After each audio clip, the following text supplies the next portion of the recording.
ప్రియమైన సహోదరి సహోదరులారా, దేవుని ప్రియబిడ్డలారా, ఈ పవిత్రమైన ఈ తపస్సు కాలములో ఈ మొదటి ఆదివారపు దివ్య పూజాబలిలో పాలు పంచుకుంటుండగా తల్లి అయిన శ్రీ సభ మనకు 3 దివ్య గ్రంథ పఠనములను ధ్యానాంశముగా మన ముందు ఉంచుతూ ఉంది. మరి రోజున మొదటి పఠనాన్ని కొంచెం వివరంగా ధ్యానించుదాం. ఈనాటి మొదటి పఠనం ఆది కాండము 6వ అధ్యాయము నుండి మనము చదువుతూ ఉన్నాం. ఈ ఆది కాండము 6వ అధ్యాయం అనేసరికి అక్కడ ఒక వ్యక్తిని మనం చూస్తున్నాం, ఒక దైవ భక్తుని మనం చూస్తున్నాం. ఎవరా దైవభక్తుడు? నోవా. దేవుని యందు ప్రియులారా, వీరైతే ఈ రోజున నోవా జీవితం మనకు నేర్పుతున్న కొన్ని విశ్వాస పాఠములు. నోవా వలె మనం ఏమైనా జీవించగలమా? నోవా జీవితంలో ఉన్న ఆ సుగుణాలు ఏమిటి? ఆ పుణ్యాలు ఏమిటి? ఎందుకు ఆయన అంత గొప్పవాడయ్యాడు? ఎందుకు దేవుడు అతను అంతగా ప్రేమించాడు అనే అంశాలను ఈ రోజున మనం ధ్యానిస్తూ ఉన్నాం. దేవుని యందు ప్రియులారా, యేషువా వందనం. Praise the lord, praise the lord, praise the lord, praise the lord, praise the lord. So మొట్టమొదటి ధ్యానాంశం నోవా జీవితము మనకు నేర్పుతున్న విషయాలలో మొట్టమొదటి అంశము దేవుని యందు ప్రియులారా, ఆది కాండము 6వ అధ్యాయం 5వ వచనం. ఆది కాండము 6వ అధ్యాయము 5వ వచనం.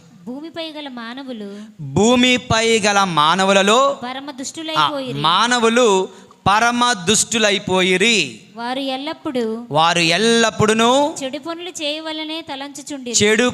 చేయవలననే తలంచుచుండిరి. దేవుని యందు ప్రియులారా, ఓకే, స్క్రీన్ మీద కూడా ఉంది కదా, చూడండి.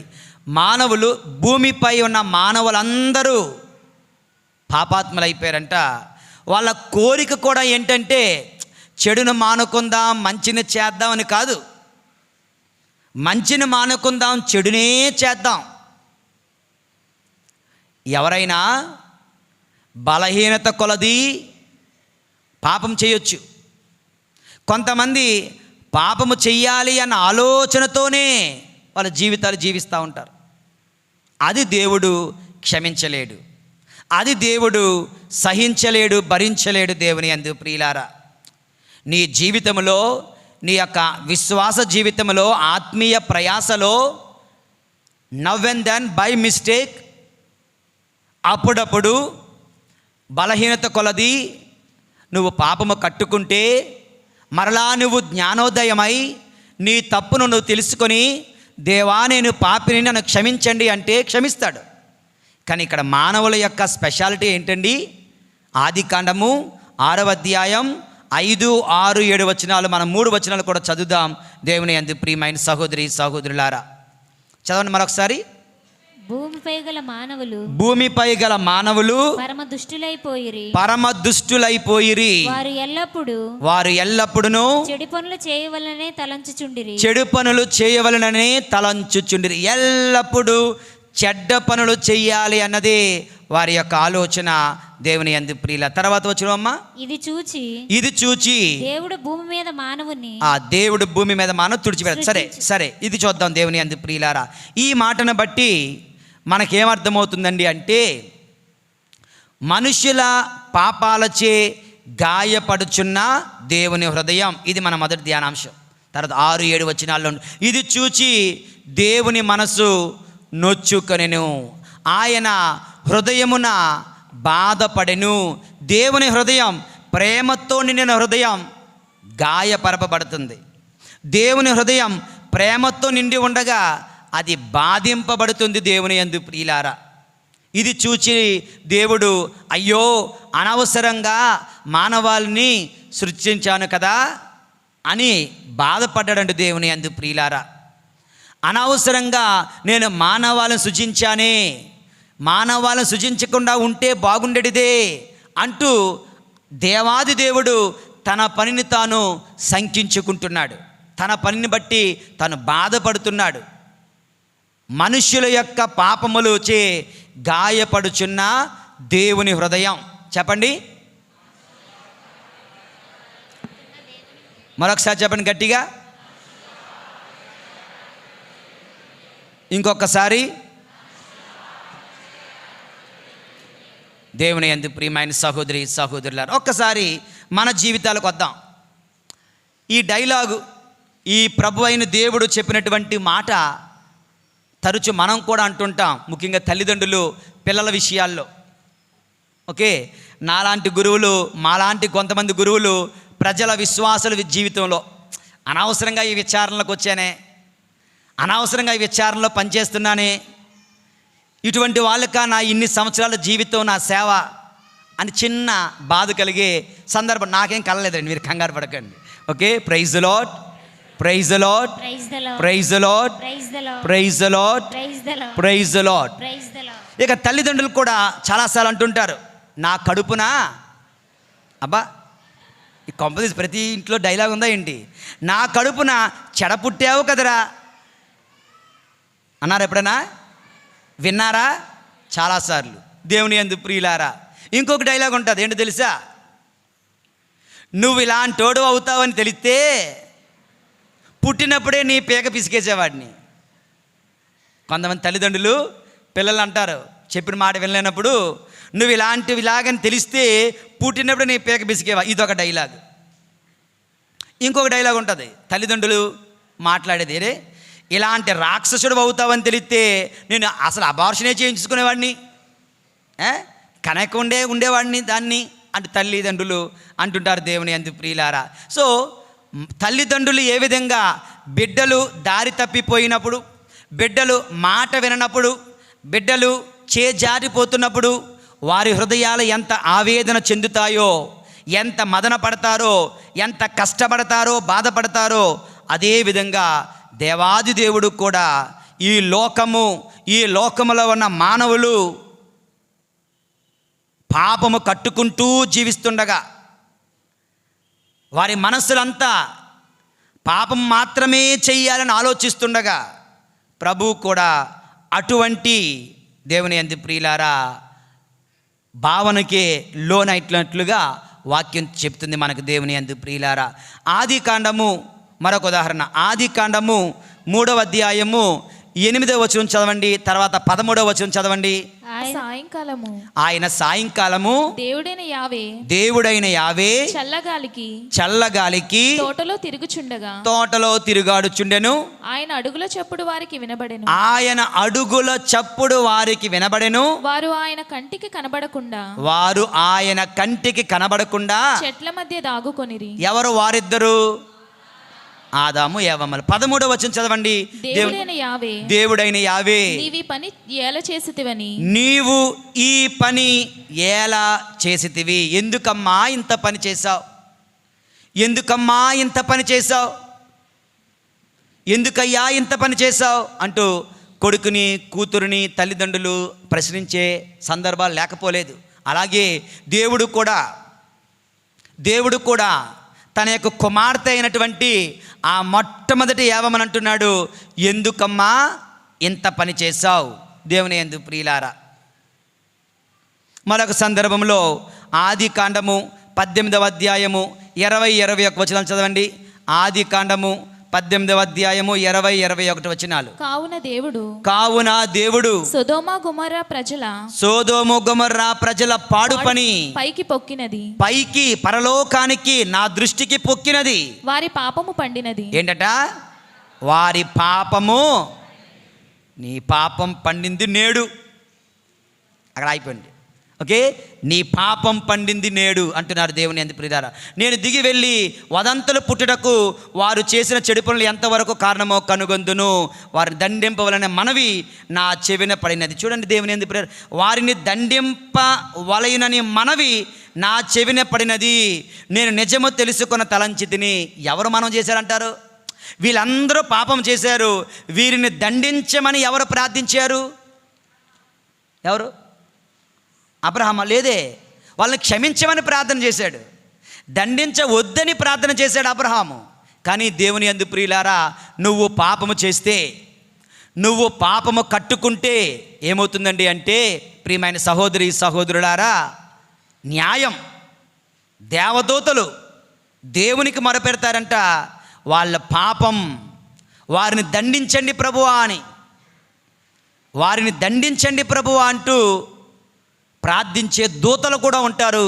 మనం గుర్తుంచుకోవాలి. న్యాయం చేయండి ప్రభువా, న్యాయం కొరకు ప్రార్థించే వాళ్ళు ఉంటారు. అది మనం గుర్తుంచుకోవాలి. దేవుని యందు ప్రియమైనటువంటి సహోదరి సహోదరులారా, సరే 3 ఉదాహరణలు చూసాం కదా.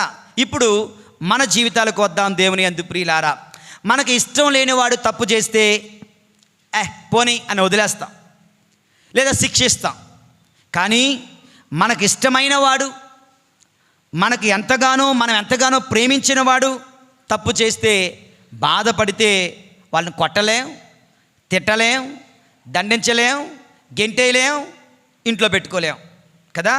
It's a hell of pain, it's a hell of pain. అటువంటి బాధ ప్రభు అనుభవించారు. మానవులందరూ పాపము కట్టుకొనగా, మానవులందరూ పాపములో మునిగిపోగా, మానవులందరి హృదయాలలో పాపమే చెయ్యాలని వారు ఆలోచిస్తూ ఉండగా, దేవుని యందు ప్రియులారా, మరి ఈ రోజున ఈ మొదటి ధ్యానాంశంలో మనము నేర్చుకుంటున్నాం, మనుషుల పాపాలుచే గాయపడుతున్న దేవుని హృదయం. అనగా నీ జీవితంలో, నా జీవితంలో మనము కట్టుకుంటున్న తప్పిదాల వలన, పాపముల వలన దేవుని హృదయం గాయపరపబడుతుంది. ఇది సత్యం. మన పాపాల వలన దేవుని హృదయం గాయపరపబడుతుంది.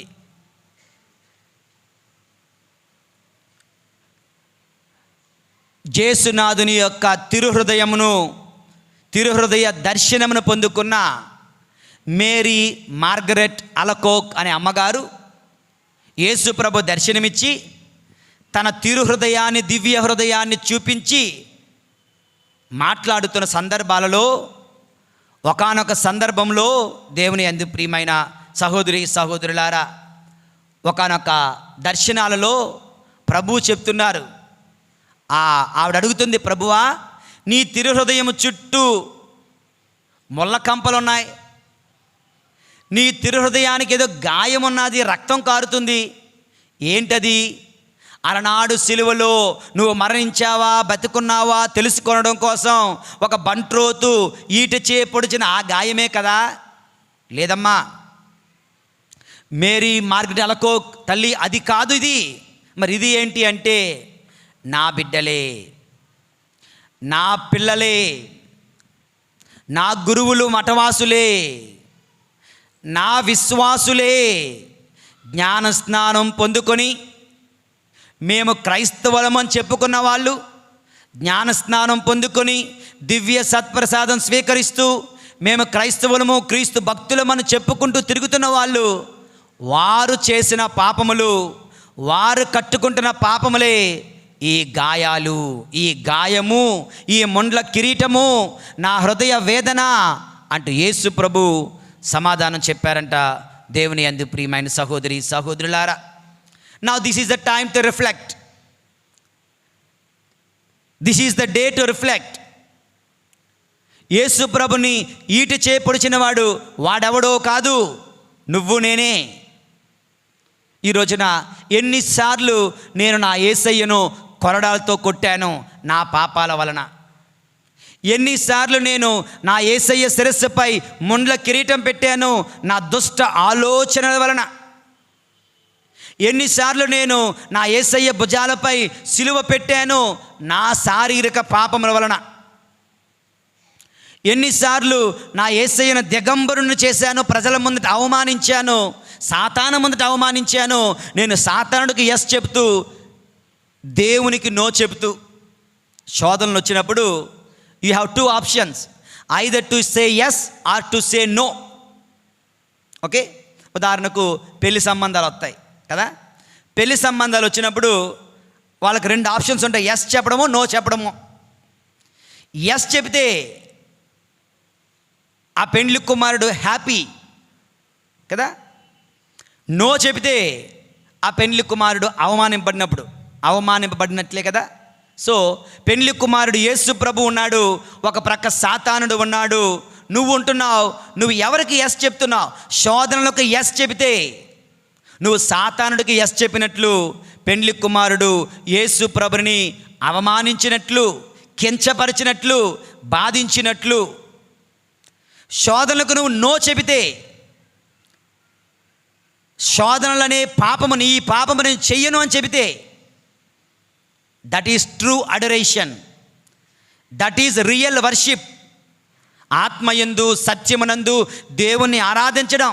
గొనదల కొండ మీద, నిర్మలగిరి కొండ మీద, వేగేశ్వరం కొండ మీద దేవుణ్ణి ఆరాధించడం కాదండి.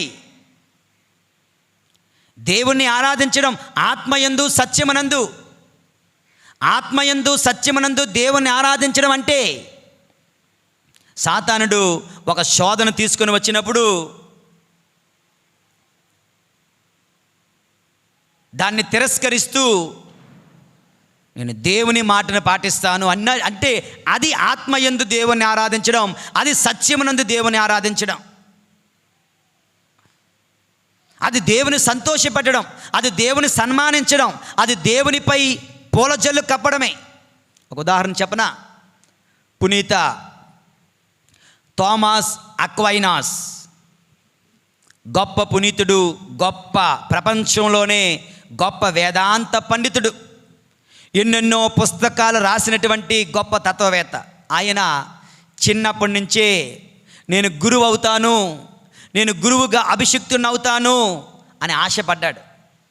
వాళ్ళ అమ్మ, వాళ్ళ నాన్న, వాళ్ళ ఇంట్లో వాళ్ళెవ్వరూ కూడా నువ్వు సన్యాసి అవ్వడానికి వీల్లేదు, నువ్వు గురువు అవ్వడానికి వీల్లేదు, నువ్వు మన యొక్క ధనాన్ని ఎవరు అనుభవిస్తారు, ఈ రాజవంశాన్ని ఎవరు అనుభవిస్తారు అంటూ చెప్పి చూచారు, వినలేదు.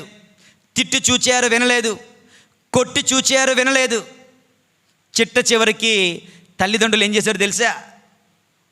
థామస్ అక్వైనాస్ని ఒక గదిలో పెట్టి తలుపు బిగించి ఊరిలోకి వెళ్ళి ఆ ఊరిలో ఉన్న అందమైన వేశ్యని వెతికారట. అందమైన వేశ్య, ఎవరినైనా మోహములోనికి, కామములోనికి, వ్యభిచార పాపములకు దింపగలిగే వేసిను వెతికి పట్టుకొని వెళ్ళి, అమ్మా నీకు ఎంత డబ్బులైనా ఇస్తాం, నువ్వు ఒక పని చెయ్యాలి. ఏంటి? నా కొడుకుని చెరచాలి, నా కొడుకు చేత పాపం చేయించాలి, నా కొడుకు మనసు దేవుని మీద నుంచి ఈ లోకం మీదకి వచ్చేయాలి, ఈ పని చేసి పెట్టని చెప్పి ఆ యొక్క వేశ్యను ఆ గదిలో పెట్టారట, తలుపు బిగించేశారట. థామస్ అక్వైనాస్ యవ్వన ప్రాయుల బిడ్డ ఆమె ముందు ప్రాధేయపడుతూ, ఆ వేసి కాళ్ళకు దండం పెడుతూ, నువ్వు నా తల్లివి, నువ్వు నా అక్కవు, నన్ను నీ బిడ్డగా స్వీకరించు అంటూ ఏడ్చాడంటే దేవుని యందు. ప్రియులారా, వేశ్య ముందు శోధనలు వచ్చినప్పుడు అక్వైనాస్ ఎలా జయించాడు?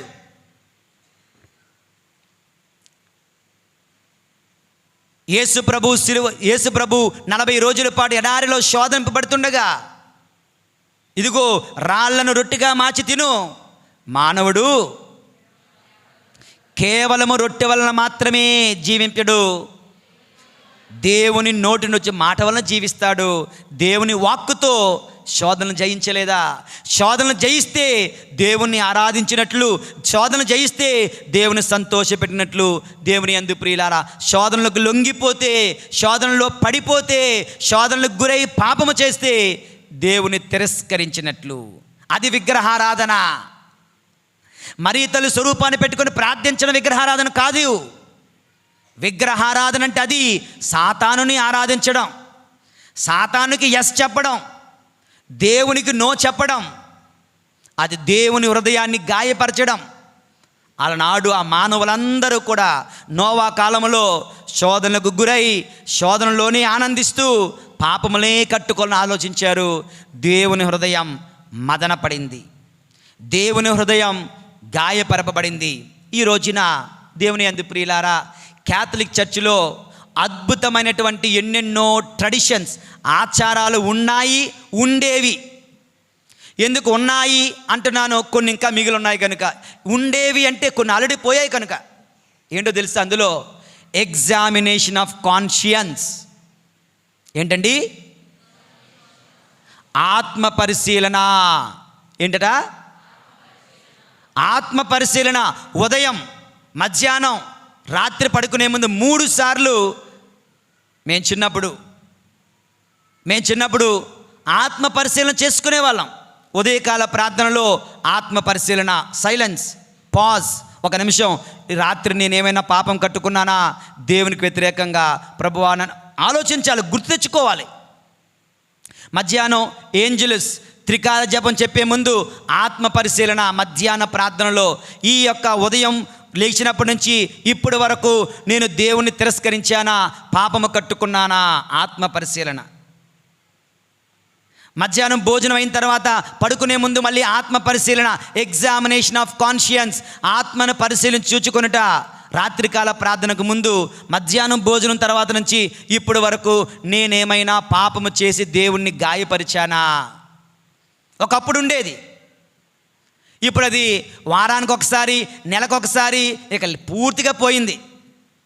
అందుకే మీరు చూడండి, పాప సంగీతం చేస్తున్నప్పుడు ఆత్మ పరిశీలన చేసుకొని రండి అంటే ఏంటండి అంటారు నన్ను. తెలియదు అదేటో. ఆత్మ పరిశీలన చేసుకొని రా అంటే నేను ఇక్కడ కూర్చున్నాను అనుకో, ఏదో పని మీద వెళ్ళిపోతూ ఫాదర్ గారు కూర్చున్నారు కనుక నేను వెళ్ళి మోకాలు వేసేస్తాను, ఏదో ఒకటి చెప్పేస్తాను కళ్ళబొల్లి మాటలో. పాప సంగీతం చేశాను. ఎవడో పాప సంగీతం మోకాలు వేస్తే నేను వెళ్ళి మోకాలు వేసేస్తాను. వితౌట్ ఎగ్జామినేషన్ ఆఫ్ కాన్షియన్స్, ఆత్మ పరిశీలన లేకుండా దేవుని యందు ప్రియులారా, ఆత్మ పరిశీలన అనగా ఎప్పటికప్పుడు నేను నా ప్రభుని గాయపరిచానా. భార్యాభర్తల బంధంలో కూడా నేను నా భర్తను బాధ పెట్టానా, నేను నా భార్యను బాధ పెట్టానా, నేను నా తల్లిదండ్రులు ఏమైనా గాయపరిచానా. అలా దేవుని యందు ప్రియులారా, మన జీవితంలో ఎప్పటికప్పుడు ఆత్మ పరిశీలన చేసుకుంటూ దేవుణ్ణి గాయపరచకుండా పాపములను జయిస్తూ, శోధనను జయిస్తూ ముందుకు వెళ్ళాలి. లేదంటే నువ్వు చేసే ప్రతి పాపము యేసయ్య గుండెలపైన కొరడా దెబ్బ. నువ్వు చేసిన ప్రతి పాపము యేసయ్య మొండ్ల కిరీటం పెట్టినట్లే. నువ్వు చేసిన ప్రతి పాపము యేసయ్యను బాకుతో పొడిచి చంపినట్లే. దేవుని యందు ప్రియులారా,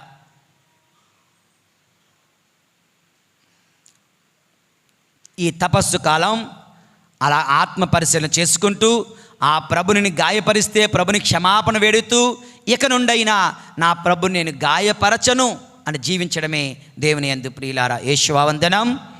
praise the lord, praise the lord, praise the lord, praise the lord, praise the lord. ఇక రెండవ ధ్యానాంశం దేవుని యందు ప్రియులారా, ఆదికాండము 6వ అధ్యాయం 8-9 వచనాలు చదవండి.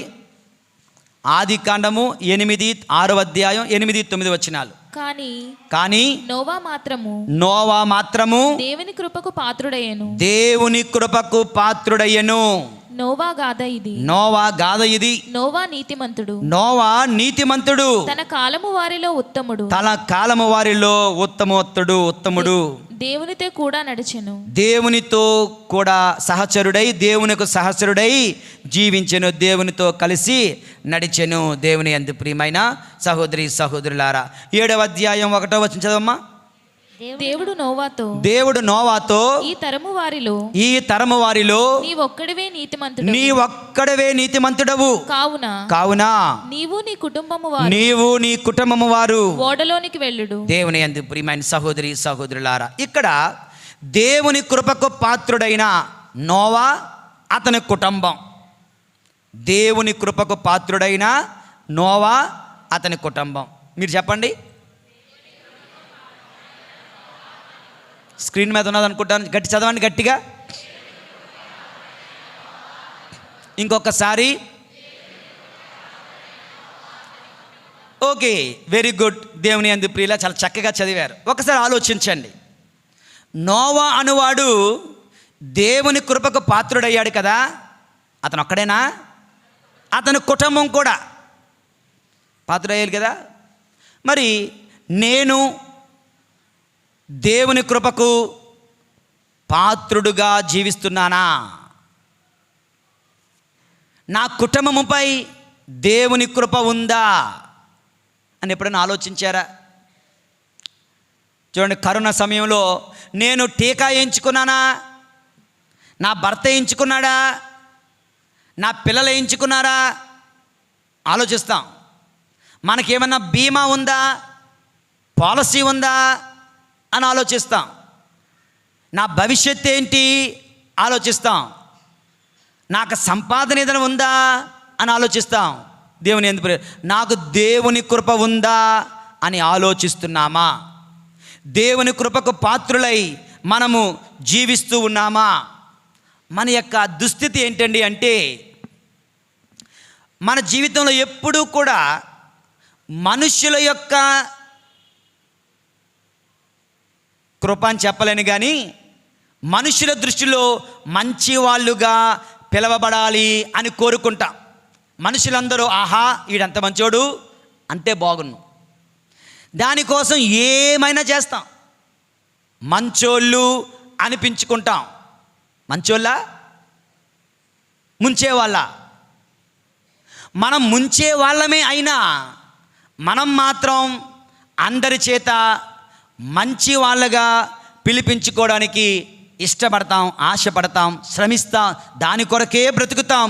దేవుని యందు ప్రియులారా, అందుకే కదా వాడేమనుకుంటాడో వీడేమనుకుంటాడో, నా పరువేం కావాలి, నా బతికేం కావాలి, నేను తలెత్తుకుని ఎలా బతకాలి అంటే, మనుష్యుడు ఎవడైనా వీడు చెడ్డవాడు అంటే భరించలేం, వీడు పిసినారోడు అంటే భరించలేం, వీడు అందంగా లేడు అంటే భరించలేం, నీ చీర బాగాలేదు అంటే ఒప్పుకోలేం, భరించలేం కదా, నీ బట్టలు బాగలేదు అంటే భరించలేం.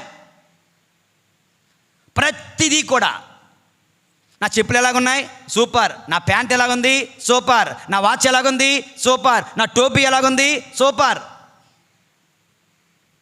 ఓకే, ప్రతిదీ అందరూ మెచ్చుకోవాలి. దేవుని యందు ప్రియులారా, మరి నా దేవుడు నన్ను మెచ్చుకునేలా నేను జీవిస్తున్నానా? దేవుడు మెచ్చుకున్నా మెచ్చుకోకపోయినా పర్వాలేదు అనుకుంటున్నామా? మనుష్యుల దృష్టిని ఆకర్షించడానికి ఎంత ప్రయత్నం చేస్తున్నామో, దేవుని యందు ప్రియులారా, దేవుని దృష్టిని ఆకర్షించడానికి ప్రయత్నిస్తున్నామా? మాకు సెమినరీలో గురువులుగా అవ్వక మునుపు ఎవరో ఫాదర్ గారు చెప్పిన మాట, నెవర్ అట్రాక్ట్ అదర్స్, ఇతరులను ఆకర్షించకండి, attract Jesus and Jesus will attract everyone for you అంటారు.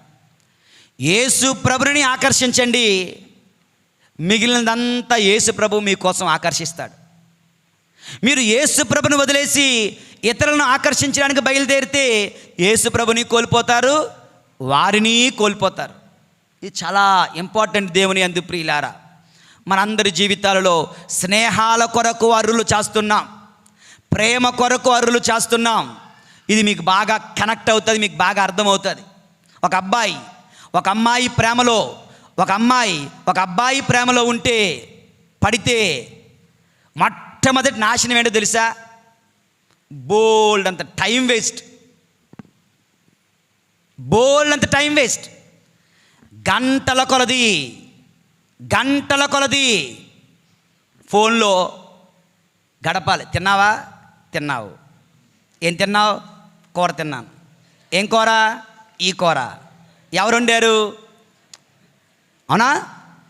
మళ్ళీ ఇదే రేపు అదే దరిద్రం, రేపు అదే చండాలం, రేపు అదే సుత్తి గోల, ఇంకేం ఉండదు అక్కడ. అవునా? ఎంత సమయం సింప్లీ వృధా. ఎందుకని? తనను ఆకర్షించాలి అని. అంత సమయంలో 10 నిమిషాలు, పావు గంట, అరగంట దేవుని సన్నిధిలో అదే మాట, అదే విధంగా, యేసయ్యా ఎలాగున్నావు? నేను ఇక్కడ బాగానే ఉన్నాను, నువ్వు నాతోనే ఉండు, నేను స్కూల్కి వెళ్తున్నా నాకు తోడుగా రా, ఉద్యోగానికి వెళ్తున్నా నాకు తోడుగా రా. ఇదే డైలాగ్ ఇతనితో మాట్లాడండి. He will achieve anything for you. ఆయనను అట్రాక్ట్ చేస్తే, ఆయనను ప్రేమిస్తే, ఆయనతో టైం ఇన్వెస్ట్మెంట్ చేస్తే, దేవుని యందు ప్రపంచమే నీ పాదాల కింద వస్తుంది. ఇందాక చెప్పానే, అలాగ వెళ్ళావనుకో, నువ్వు వాళ్ళ పాదాలు నాకాలి. నువ్వు వాళ్ళ పాదాలు పట్టుకోవాలి. ఒకప్పుడు ఇది లాస్ట్ జనరేషన్, పాత జనరేషన్లో కనీసం 16 సంవత్సరాలు 17 సంవత్సరాలు పైబడిన పిల్లలకి ఈ దరిద్రం ఉండేది. ఇప్పుడు ఏంటంటే 5 సంవత్సరాలు 10 సంవత్సరాల పిల్లలకే వచ్చింది ఈ దిక్కుమాలిన జబ్బులు. మనకి తెలియట్లేదంతే. వీళ్ళు అమాయకులు అనుకుంటున్నాం, కాదు, ఆ మహామాయకులు.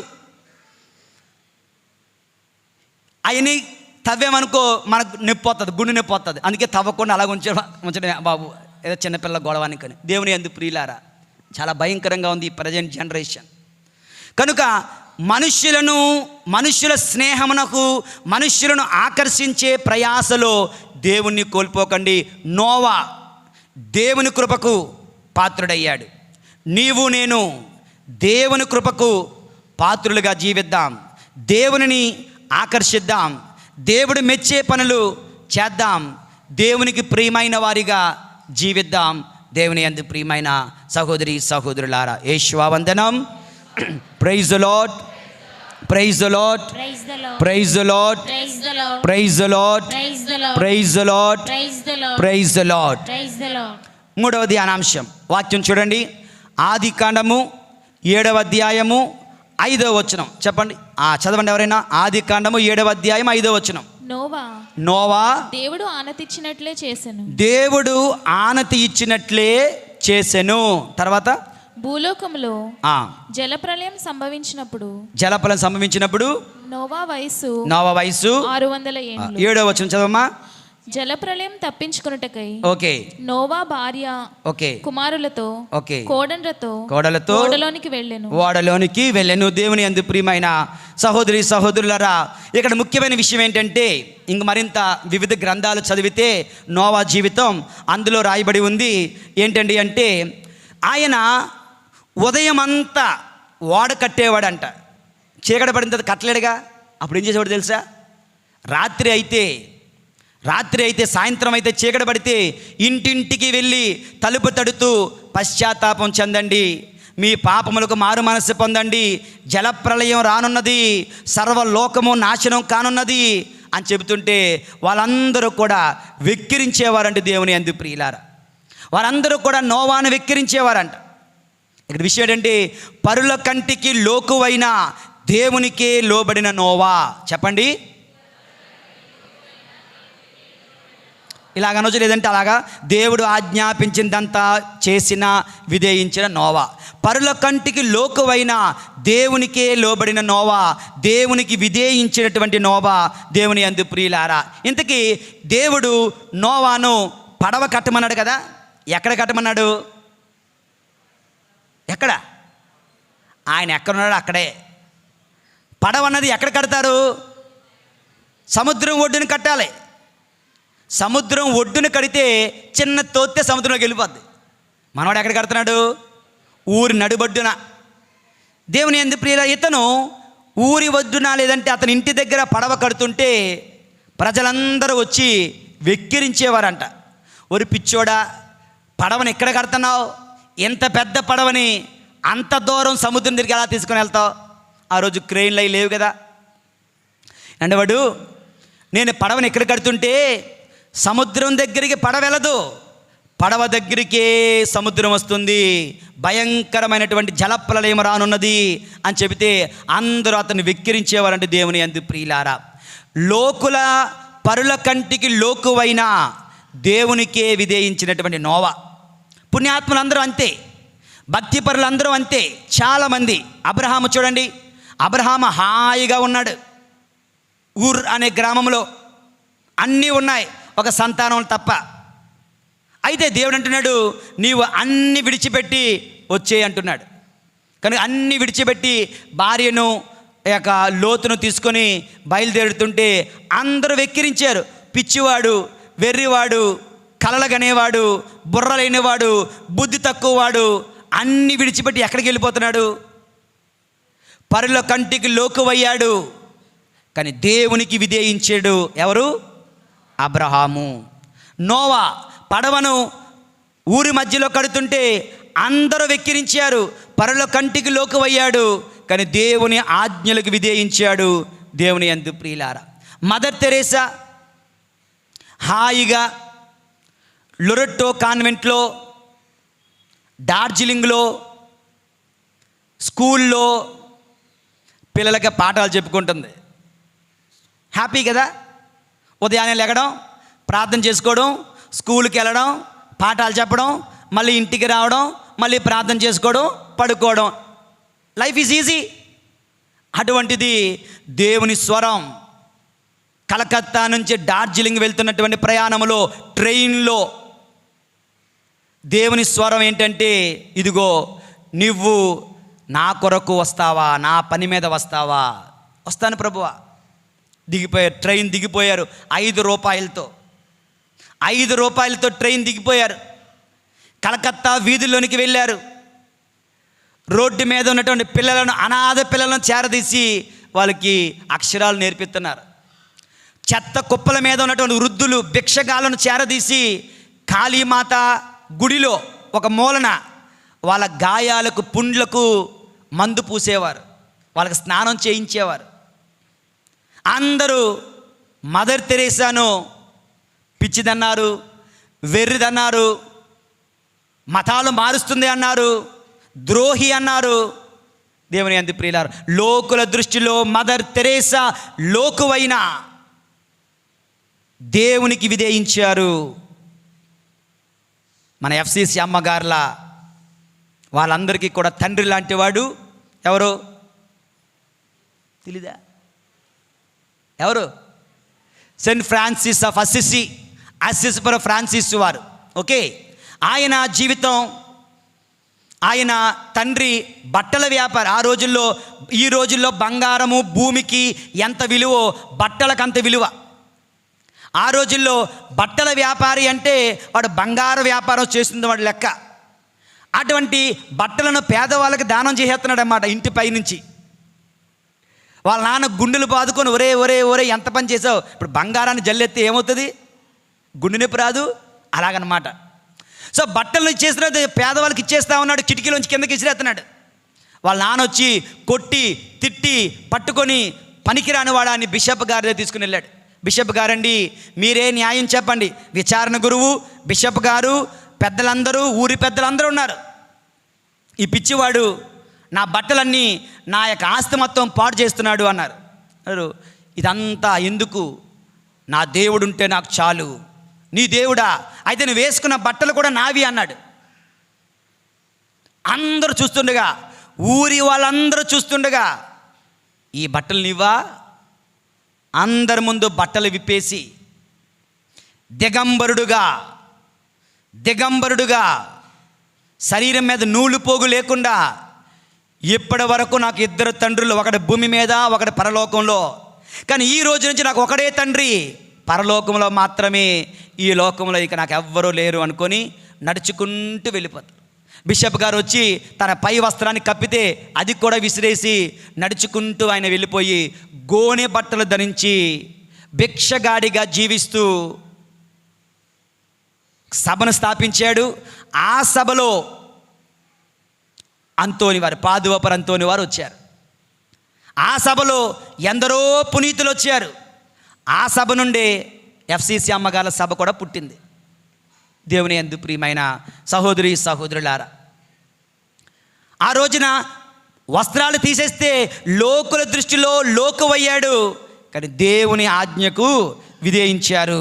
దేవుని యందు ప్రియులారా, రక్షణలో the nucleus of salvation is nothing but obedience, విధేయత. రక్షణకు అసలైనటువంటి అస్త్రం, మూలం విధేయత, ఒబీడియన్స్. దేవుని యందు ప్రియులారా, అది నోవా చేశాడు, అబ్రహాము చేశాడు, మదర్ తెరేసా చేశారు, అసిసిపుర ఫ్రాన్సిస్ వారు చేశారు. మనం కూడా చెయ్యాలి. దేవుని మాటలు పాటిస్తే, దేవుని ఆజ్ఞలు పాటిస్తే లోకుల దృష్టిలో లోకువైపోతావేమో, అయినప్పటికీ దేవుని ఆజ్ఞలకు పాటించు, లోకులను పట్టించుకోకు, దేవునికే విధేయించు దేవుని యందు ప్రియులారా. అటువంటి విధేయతను కలిగి మనము జీవించాలి దేవుని యందు ప్రియులారా. నోవా జీవితం నుండి 3 పాఠాలు మనం నేర్చుకున్నాం. ఓకే, యేషువందనం. Praise the lord, praise the lord, praise the Lord. మొట్టమొదటి పాఠం, నేను పాపము చేస్తే నా దేవుని హృదయం గాయపరపబడుతుంది. చెప్పండి అందరూ, నేను పాపము చేస్తే నా దేవుని హృదయం గాయపరపబడుతుంది. చెప్పండి. రెండవది, నోవా వలె నేను దేవుని కృపకు పాత్రుడనై జీవించాలి. చెప్పండి